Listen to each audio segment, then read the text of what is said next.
pues 15 urtekin ja pentsatu behar da zerbait egin behar dela etxean laguntzeko, eta ganitzen dantxarenera etxe batera, etxeko lanak itera, eta holako lehengoko istorioak ala izaten ziren. Baziren 5 haur, aski gogorra zen lanura ere. Eta han pasatu nuen 2 urte, eta gero Zugarramurdiko neskak aten ziren beti iparraldera. Zugarramurdin ez zen bertze aukera lan egiteko, eta beharrak handia ziren etxean. 6 anai arreba ginen, aita lanean, lehengoko, ez zuen soldatak ez ziren handiak, beharrak ziren handiak, hoi bai, eta, lagun behar zen etxean. Eta niretako ere dirua ikusteko pixkat, biziare dirua behar da, eta, han etzen bertze manera. Gero, janitzen hotel batera, aurrego nintzen urte bat, eta, ja utzi nuen hor etzen bat ere gustukoa toki hura, eta ganitzen Miarritzera. Eta hor, ongi lana, onitz orduz, hori zen, hori baizela gogorra, baino ongi pasatu nuen, zergatik ginen jende hauniz, denak gazteak, handik eta honat ziren lanera, eta hanbertze orduz laninta ere, baino ongi pasatzen zen hor.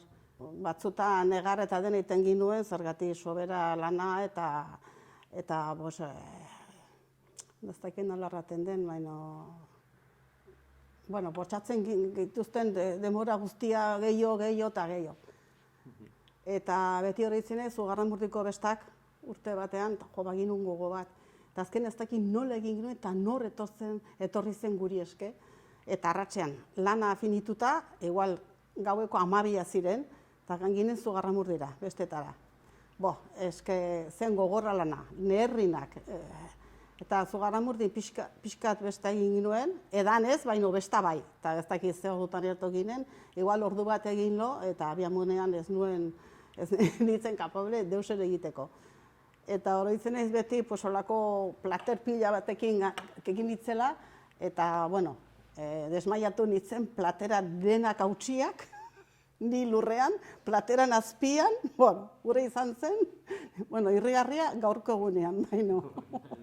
Ni 12 urtetakoz, aten nintzen itxetekan herrigin bertan, egon nintzen itxe batean, aurra zaintzen itun, eta etxeko lanak egin, eta gero arratsaldin eskolera.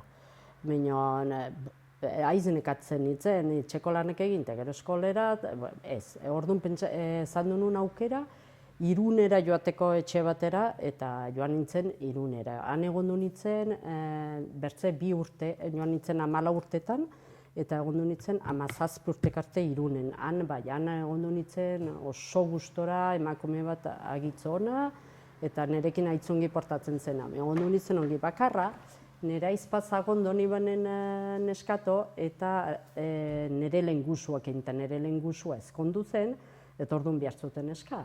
Orduan, aitzez gehiago irautzen zen han, eta arranun, joanen naiz. Eta joan nintzen, eta egon nintzen, 4 urte eta gehiago, ezkondu arte. Nire aizpak nintzenean, nire aizpak egiten zuen bazkaria, eta itxie garbitzen genuen bilek nartian. Berak egiten zuen bazkaria, nik egiten nuen serbitu, bilen artean dena. Eta zilarrare bazen pila bat itxian, arratsaldetan aitzen ginen zilarra garbitzen, eta hola pasatzen genuen eguna, eta astia. Igandia probisten genuen atope, eta gero, klaro, astelenean leharre gineak itxera. Baina, hola zen. Nagusit itxekondriare jende honak ziren, eta errespetatzen ziguten, lana imer genuen, baina etzen, hareinen gogorra batzu bazala igual hoteletan eta hori zela lana guk urte guzian egon mar genuen itxien, baina zen tranquilogoa hori lana, baina egun guzia eta aste guzia pasatzen genuen mantxen. Bai, neurri batean etxean izautu dudan errealitate bat izan da, nire amatxi, atxaren ama, 20 gehi urte zaritzu zen Ziburuko itxe batean neskato, gazterik alargundu zen eta seme alabak anai arrebekin utzi behar izan zituen eta bizitza antzinera teitzeko hori zuen aukera bakarra ez, 50. urte inguruan, Ziburura joan zen eta, bueno, 22 urte zan egin ondotik bere istorioak eta bere kontuak beti aditu ditugu itxean, eta gainera berekin batera 4 iloba ere izan zituen etxe berian lanean. Orduan, etxe hartako kontuak, neskato kontuak eta beti aditu izan ditut, ez? Ohartu nintzen, kontatu dugula edo izautzen dugula Ameriketara hartzain joan dakoen istorioa, Iratira edo Frantziara, Landatara, Alpetara mendimutil joan zirenena, Ternuara, Arrantzara joan dako gizonena, baina emakumeak falta ziren historia honetan, ez? Eta emakumeak neskato joan ziren eta segurazki emakume izategatik eta etxeko lanak egiteagatik antzi egin dugu historiaren parte hori. Eta, bueno, iruditu zitzaidan bazela argitara teitzeko modu bat eta aldi berean, bueno, nire etxean aditu dituen kontu horiek ekartzeko manera.